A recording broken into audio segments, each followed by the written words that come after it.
Hola a todos, ¿qué tal? Bienvenidos a un nuevo video de Only Books. En esta ocasión les voy a hablar acerca de un libro, extraordinario libro, del más reciente Premio Nobel 2024, pero, oh sorpresa, no va a ser acerca de un libro del Premio Nobel de Literatura de la surcoreana Han Ang, sino que va a ser un libro de los más recientes premios Nobel de Economía, que pues son los economistas Daron Acemoglu y James Robinson, aunque por ahí también está otro economista, pero que no participó en la elaboración de este libro. ¿Por qué fracasan los países? Es un libro que tiene mis más altas recomendaciones. Es más, de hecho, si ustedes ya están convencidos, porque a lo mejor oyeron hablar un poquito acerca de estos premios Nobel de Economía, un poquito acerca de este libro, y a lo mejor algunos vienen, pues ya más o menos convencidos de que lo quieren comprar. Entonces, aquí les dejo la marca de tiempo para que vayan directamente a los escaneos que hice del índice, y yo les podría decir que muy probablemente pues muchos lectores van a tomar la decisión de querer comprar este libro simplemente leyendo el título de los capítulos. Ahora, si quieren ir ya directamente a la parte donde empiezo a hablar del contenido del libro, independientemente del índice del libro, pues también aquí les dejo la marca de tiempo, porque quiero comenzar este video hablándoles de la anécdota de cómo fue que compré este libro. Ya hace muchos años, este libro lo compré en el año 2013, y de por qué, siendo este un canal mucho más enfocado a la literatura, cuando menos por ahorita, que a la divulgación, digamos que a los libros de divulgación de la ciencia o a los libros de divulgación del conocimiento económico. ¿Por qué no les voy a hablar entonces? Tengo que justificar por qué no les voy a hablar del Premio Nobel de Literatura y sí el de Economía. Entonces, vamos a empezar, y los que ya se quieran saltar a otras partes, pues ahí ya les dejé las marcas de tiempo respectivas. Comencemos. Este libro me lo compré exactamente el miércoles 2 de octubre del año 2013, y me sé la fecha exacta no porque la tenga guardada en la memoria, sino porque yo acostumbro pues apuntar la fecha en la que empiezo a leer todos mis libros en la primera página de cada una de estas obras. Y además también soy muy obsesivo con respecto a conservar datos. Entonces, por ejemplo, también guardo los tickets de compra de los libros, y así sé cuándo me los compré y cuándo los empecé a leer. Sucede que este me llamó tanto la atención, que inmediatamente que me lo compré, lo empecé a leer. De hecho, yo lo compré en una librería muy famosa, una de tantas librerías famosas que tenemos la fortuna de tener aquí en la Ciudad de México. Es una librería que se llama la Librería Gandhi, que se encuentra en Miguel Ángel de Quevedo, en una avenida y en un metro que se llama Miguel Ángel de Quevedo. Y es una librería que, como parte de sus instalaciones, tiene un Starbucks. Entonces, eh, pues en esas épocas, en el año 2013, incluso pues, muchos años antes del 2013, yo tenía la costumbre de ir a curiosear a las librerías pues una vez a la semana. Es un ambiente que me relaja mucho, y además pues ahí sirve para tomarse un cafecito uno y relajarse todavía más. Así que pues iba, y cuando me compraba libros, pues no crean que me compraba novedades literarias. Es decir, yo no soy aficionado a comprarme novela de autores contemporáneos, cuentos de autores contemporáneos. Quizás algún día haré un video explicando por qué, pero eso no es lo mío. Yo más bien a lo que voy a las librerías en lo que se refiere a comprar libros, voy a conseguir ediciones, digamos, de literatura clásica libros que me falten aquí en la biblioteca, la compraba. También soy un fan de pues la lectura de libros de filosofía. Entonces, cuando me encontraba un buen libro de filosofía en una buena edición y no lo tenía aquí en la biblioteca, pues también me lo compraba. Pero yo, por formación académica, soy científico, entonces pues también le echaba un ojo a la sección de divulgación de ciencia y de divulgación de la ciencia. Entonces, un día, andando pues, precisamente ese día de octubre de 2013, andaba yo por la librería Gandhi. Estaba curioseando por la parte de divulgación de la ciencia, específicamente por la parte dedicada a economía política, economía conductual, a divulgación del conocimiento económico, y ahí me encontré este libro que me llamó inmediatamente la atención. Entonces me puse a hojear. Obviamente, pues el título puede llamar mucho la atención, pero todos los autores naturalmente van a tratar de poner un título a su libro, que sobre todo los contemporáneos, que llame mucho la atención. Entonces, pues siendo el título tan prometedor, tenía que verificar en el índice y leyendo pues algunos pasajes del libro a ver si realmente es un libro que tuviera un contenido que valía la pena, y pues quedé atrapado de inmediato. O sea, ya de puro leer el índice dije, este libro está muy bien, está muy interesante, tiene una excelente bibliografía. Me puse a leer algunos pasajes y sí pues me di cuenta de inmediato que tenían los autores una argumentación muy sólida, así que lo compré rápidamente. Salí de la librería, bueno, de hecho ni siquiera me tuve que salir como tal, porque como les digo, ahí tienen una cafetería anexa, y me puse a leerlo. Es una maravilla de libro. Y pues de que esa es la anécdota de cómo me lo conseguí, pero ahora tengo que decirles de qué es de lo que se trata y cuál es la argumentación general del libro. Entonces vamos para allá, vamos para la argumentación, y van a ver que les va a interesar mucho. El libro trata exactamente de lo que dice el título: ¿por qué fracasan los países? Lo que sucede es que tradicionalmente, desde el punto de vista de los académicos que se dedican a este tipo de temas, no acaban de ponerse de acuerdo por qué algunos países son pobres y por qué algunos países son ricos. Hay muchas teorías muy famosas, como por ejemplo la geografía. Algunos especialistas afirman que hay países que tienen una geografía muy desfavorable y que eso es lo que les impide volverse prósperos a los países que son pobres, y es a su vez lo que le ha permitido generar una gran riqueza a los países que tienen la geografía correcta. Bueno, hay algunas otras teorías, por ejemplo, las características culturales de cada pueblo. Esa teoría ha sonado desde hace muchísimo tiempo. Según marca esa teoría, pues hay culturas que simplemente no tienen la ética laboral de trabajo duro, de trabajo constante, que se requiere para que un país genere riqueza suficiente como para ser próspero, mientras que hay países que sí tienen esa ética laboral, y que en general las tradiciones de ciertos países no son adecuadas para generar riqueza, mientras que las tradiciones de otros países sí son las adecuadas. Y pues además de la teoría geográfica, tenemos esta teoría que es la teoría cultural. Hay más que teorías que de hecho manejan explícitamente al principio del libro los autores, que también es la teoría de la complejidad, o sea, que un país es pobre porque los políticos que, pues digamos, son los líderes de cada uno de estos países pobres, no pueden encontrar la teoría económica y las teorías que saquen, que se puedan implementar en ese país y que saquen su economía adelante, pues porque digamos que enriquecer a las personas de un país, hacer que un país se vuelva próspero, teóricamente es tan complejo que por más que los políticos intentan implementar una estrategia u otra, siempre acaban fallando, no porque sean necesariamente incompetentes, no necesariamente porque sean corruptos, sino simplemente porque por más que lo intentan, no encuentran la implementación de las teorías adecuadas. Bueno, desde el punto de vista de Acemoglu y de Robinson, eso podrá tener cierto grado de influencia en por qué algunos países son ricos y algunos países son pobres, pero definitivamente para ellos esta no es la respuesta. Es decir, por qué finalmente algunos países como Estados Unidos, como Canadá, como los países de Europa Occidental, especialmente los países del norte de Europa, por qué países como Japón. Un ejemplo muy destacado del continente africano es Botsuana, que ha salido económicamente adelante de manera impresionante en las últimas décadas, y por el contrario tenemos a países que nunca han podido en toda su historia generar prosperidad. Tenemos como ejemplo a los países más pobres del mundo, todo según este libro, a los países del África subsahariana.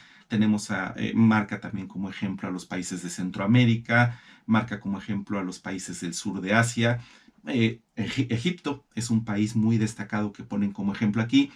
y para mi desgracia, uno de los ejemplos paradigmáticos que manejan desde el principio Acemoglu y Robinson, pues es el caso del país donde vivo, es México, que pues México es un país que jamás ha podido generar suficiente riqueza en ninguna parte de su historia para poder ser un país rico y próspero.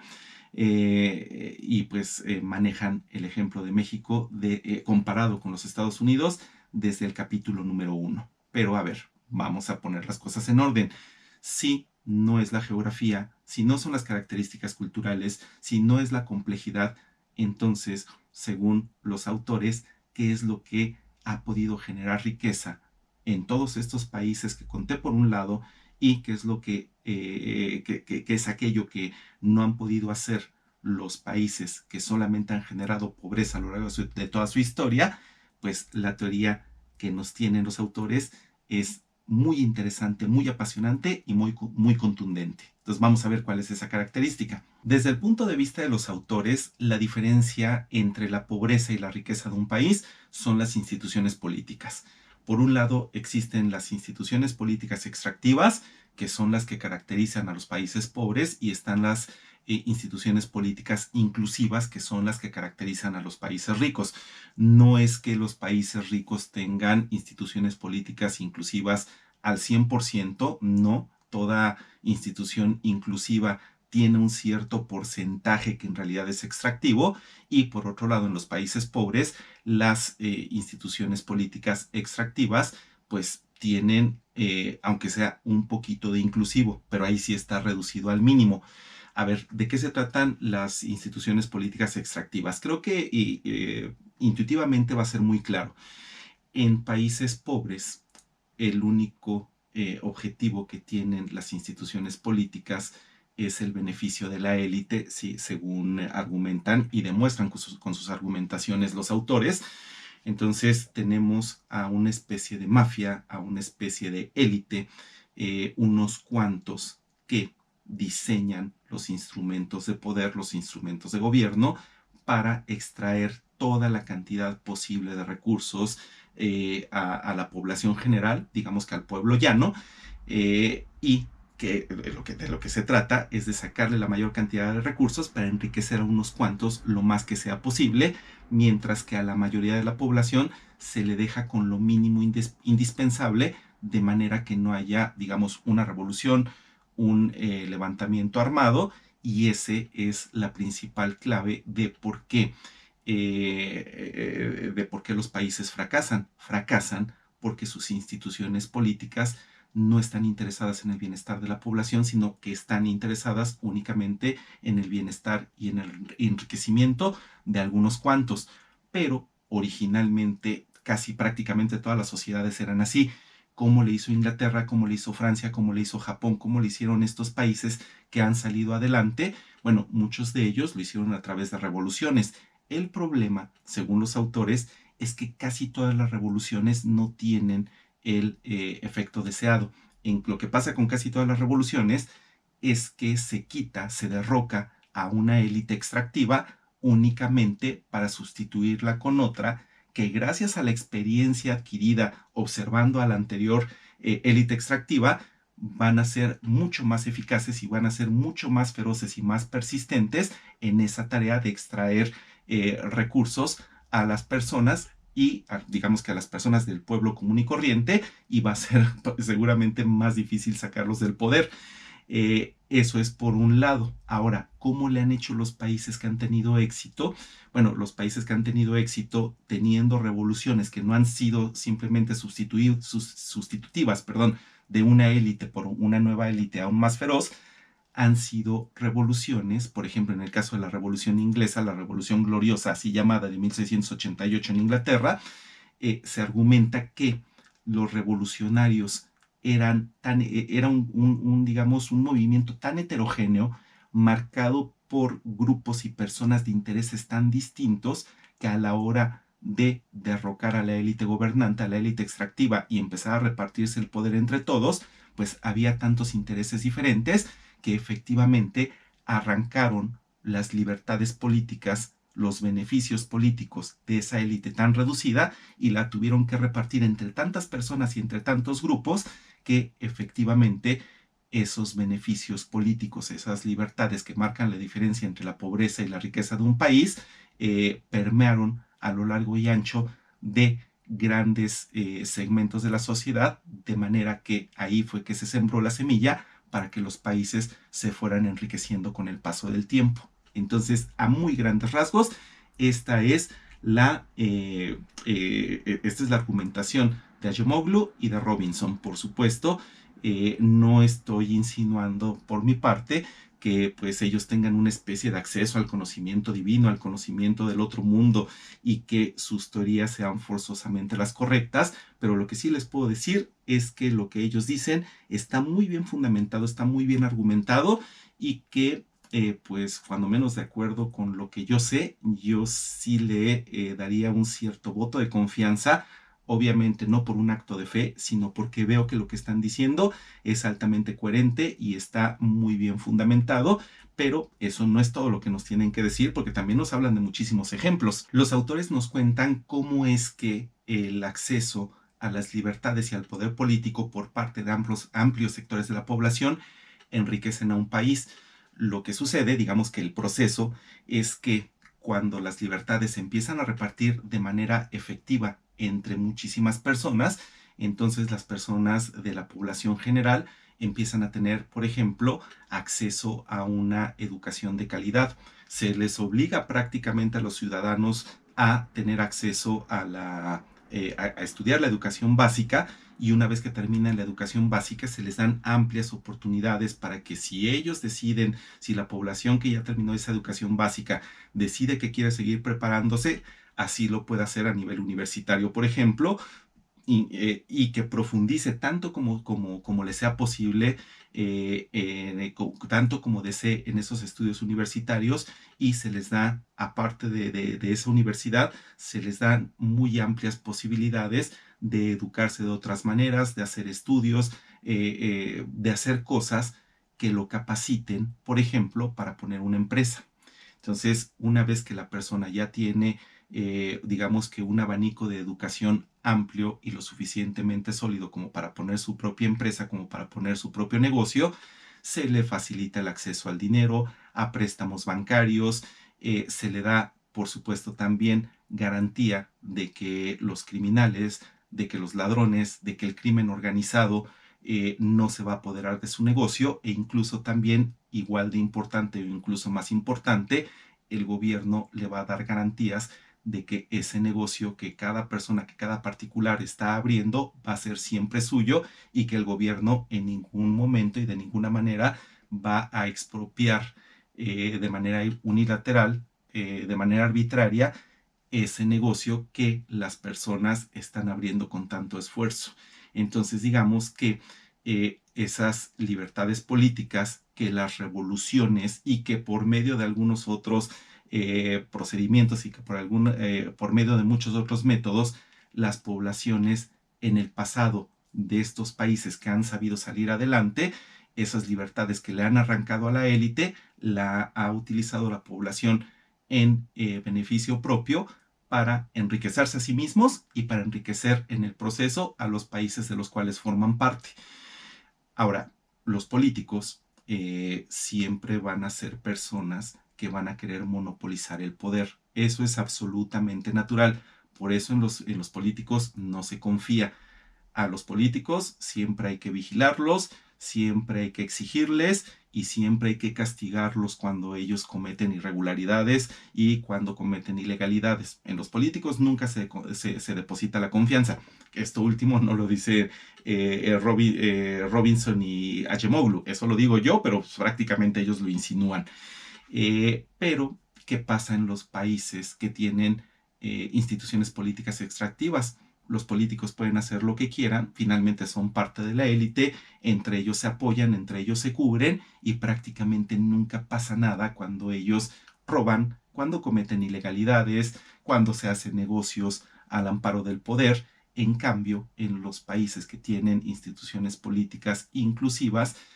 las personas comunes y corrientes, a través de un voto efectivo, a través de elecciones efectivas, tienen el poder para echar afuera a los políticos que se quieran pasar de listos, mientras que, como les dije hace unos momentos, en las economías, en los países que tenemos sistemas políticos extractivos, pues no se tiene ese poder efectivo, o se tiene, pero de una manera altamente limitada, de modo que las instituciones siguen siendo extractivas y por lo tanto cada uno de estos países sometidos a esas élites seguirán siendo pobres mientras esas élites continúen siendo parte de un sistema político extractivo y no inclusivo. Los autores incluyen en su libro, digamos que para apoyar estas hipótesis, ejemplos que son tremendamente dolorosos para mí,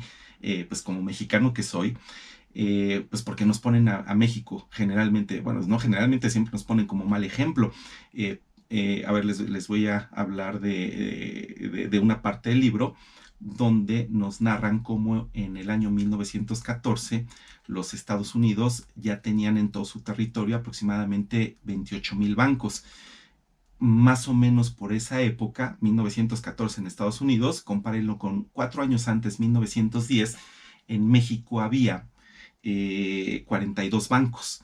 Y de esos 42, fíjense, 28,000 bancos contra 42 bancos en territorio mexicano. 28,000 en Estados Unidos, 42 en México. Pero sucede que de esos 42 bancos, solo 2 de ellos manejaban el 60% del capital, o sea, prácticamente era un monopolio, mientras en Estados Unidos, prácticamente al mismo tiempo que en México, había una competencia realmente feroz entre los bancos. Aquí en México, pues había unos cuantos, muy pocos, y de esos pocos, solamente 2 monopolizaban el 60% del capital. Y ahora, ¿qué creen que pasaba con ese capital de todos esos bancos? Básicamente no se le prestaba a las personas comunes y corrientes que ni siquiera tenían acceso para un préstamo bancario, ni tenían las garantías. Lo que se hacía es, como era un monopolio, se prestaba el dinero a intereses altísimos y generalmente se le prestaba a personas que ya tenían un inmenso poder económico y político para que llevaran a cabo proyectos que iban todavía a aumentar más ese gran poder que de por sí ya tenían las élites. O sea, en México teníamos, y en ese entonces muy marcado, bueno, y muchos dirán que lo seguimos teniendo, un sistema político extractivo, pues del cual pues no se podía salir, a pesar de que por esos tiempos pues se dio la Revolución Mexicana, que no sirvió en realidad, según argumentan los autores, según se deduce de lo que dicen los autores, pues no sirvió para establecer un sistema político inclusivo y se continuó con el sistema político extractivo. Ahora, ¿cómo le hicieron los estadounidenses para no caer en este extremo en el que sí cayó México? Bueno, pues para entonces, para principios del siglo XX, los estadounidenses ya habían logrado tener, no de manera perfecta, ni siquiera ahorita lo tienen de manera perfecta, pero sí de manera suficiente, aunque por ahí andan batallando constantemente, pero ya entonces, en 1914, los estadounidenses ya habían conquistado a nivel de población general derechos y libertades políticas suficientemente fuertes como para que si algún político se quería pasar de listo y quería beneficiar a un banco para que empezara a monopolizar capital, para que empezara a cometer ilegalidades, entonces ese político en las siguientes elecciones iba para afuera. Y en general hacían los estadounidenses digamos que un uso relativamente bueno, relativamente razonable de su voto, como para que ningún político quisiera realmente, aunque lo desearan, que había muchos que lo deseaban, pero había muy pocos que se atrevían, y de los que se atrevían a tratar de cometer este tipo de ilegalidades y de apoyo a este tipo de monopolios, pues esos políticos iban para afuera. Por supuesto, era los Estados Unidos en ese entonces tenían un sistema de libertades políticas muy imperfecto todavía, pero ya se encontraba, digamos que solidificado en sus bases de tal manera que pudieron continuar con un camino a la generación impresionante de riqueza y de prosperidad, cuando menos a nivel país, si bien imperfecto, como ustedes le quieran decir, pero ciertamente mucho más inclusivo que otros países que ponen los autores aquí como ejemplo, como algunos de los más pobres del mundo. Por ejemplo, tenemos allá Corea del Norte, lo dicen los autores literalmente, tenemos a Sierra Leona, tenemos a Zimbabue, tenemos el caso de México, que no tiene esos niveles tan extremos de pobreza, pero que sí tiene una cantidad de pobreza impresionante. Simplemente aquí en México me parece que tenemos alrededor del 7-8% de la población en condición de pobreza extrema. Entonces, sí, por desgracia,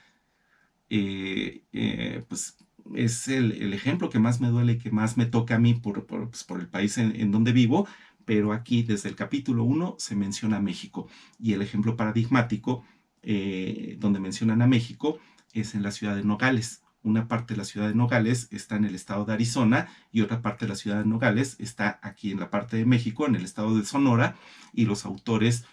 eh, nos comparan la calidad de vida que hay en Nogales, Sonora y en Nogales, Arizona, y sí, la diferencia es abismal. Entonces ellos lo que argumentan desde el mismo principio, desde el capítulo 1, es las diferencias entre la prosperidad de un país no pueden deberse, de un país y de otro, no pueden deberse a la geografía, porque Nogales, México y Nogales, Estados Unidos, comparten la misma geografía, comparten el mismo origen cultural de gran parte de su población y por lo tanto partieron de una ética de trabajo muy similar. La diferencia fundamental en por qué una ciudad se volvió rica y próspera y la otra no lo hizo es porque una está representada por un sistema político extractivo y la otra por un sistema político inclusivo. Duele, pero así es como lo están manejando los autores en este libro. Y ya casi para finalizar el video, quisiera mencionarles pues, más ejemplos, además de este que se introduce en el capítulo 1 acerca de Nogales, México y Estados Unidos. En el prefacio, en el mismo prefacio del libro, se maneja otro ejemplo que es muy ilustrativo, que es el de la primavera árabe. El 17 de diciembre del año 2010, una persona, un vendedor de verduras que se llamaba Mohamed Bouazizi, que es un héroe que merece la pena que recordemos su nombre, se prendió fuego a sí mismo, se inmoló en protesta porque la policía de Túnez le decomisó pues su puesto de verduras y las herramientas que él utilizaba para sobrevivir día a día. Un país que, pues, de unas instituciones políticas salvajemente extractivas, y a partir de esa inmolación, esta persona, este vendedor, no sobrevivió, Mohamed Bouazizi, y pues fue tal la indignación de la población en general que comenzaron a haber movimientos, comenzaron a haber protestas, comenzaron a haber una gran cantidad de movimientos sociales que en cuestión de unas cuantas semanas obligaron a dimitir pues, al dictador, que pues era el presidente de Túnez, y de ahí el movimiento se fue extendiendo incluso hasta lograr que los propios egipcios también imitaran este movimiento que empezó en Túnez y que lograran la dimisión de su propio dictador, de Hosni Mubarak, que bueno, pues, terminó escapando, y aquí los autores le especulan de que la cantidad de dinero que se robó Hosni Mubarak, el dictador de Egipto, de puesto, era ni más ni menos que como de 70.000 millones de dólares. Imagínense nada más lo que son las instituciones económicas extractivas, todo el bienestar que podría permear a la población en general, a todas las capas sociales, pero que no llega a beneficiar a esas capas sociales simplemente porque la élite política se quedan con todos esos recursos, se quedan con todo ese dinero, se quedan con todo ese bienestar, y uno, pues ya digo, ya más allá de lo que digan Robinson y Acemoglu, no sé cómo pueden vivir así, pero así es, así viven y así se la pasan y así son felices. Ahora, lo más importante, más allá de los ejemplos, más allá de este ejemplo tan apasionante que van a leer en unas cuantas páginas de la primavera árabe en el prefacio de este libro, una parte fundamental, tal vez la más importante del libro, es qué puede hacer un país para salir de esta trampa de tener sus instituciones políticas extractivas, y qué se puede hacer para cambiar estas instituciones políticas por instituciones políticas inclusivas. Bueno, pues eso forma parte también de la estructura del libro, pero ahí ya les estaría haciendo demasiados spoilers. Yo espero que esto haya encendido el apetito que pudieran tener el deseo que pudieran tener para la lectura de este libro, para la compra y la lectura. Es un libro que yo les recomendaría mucho. Sé que no está por ahorita en el estilo del canal, donde hablamos muchísimo acerca de literatura, especialmente acerca de literatura clásica y de algunas otras cosas, pero sí, finalmente es un libro y me atrevo a darle mis más altas recomendaciones, especialmente si ustedes viven en regiones y en países que tienen este tipo de instituciones políticas que solamente benefician a unos cuantos y que perjudican a tantos. Muy bien, pues espero que estén muy motivados para leer este libro de los más recientes ganadores 2024 del Premio Nobel de Economía. Así que por ahorita, esperando que este video les haya servido de mucho y los haya motivado mucho, no me queda más que decirles que yo soy Roberto y que nos vemos muy pronto.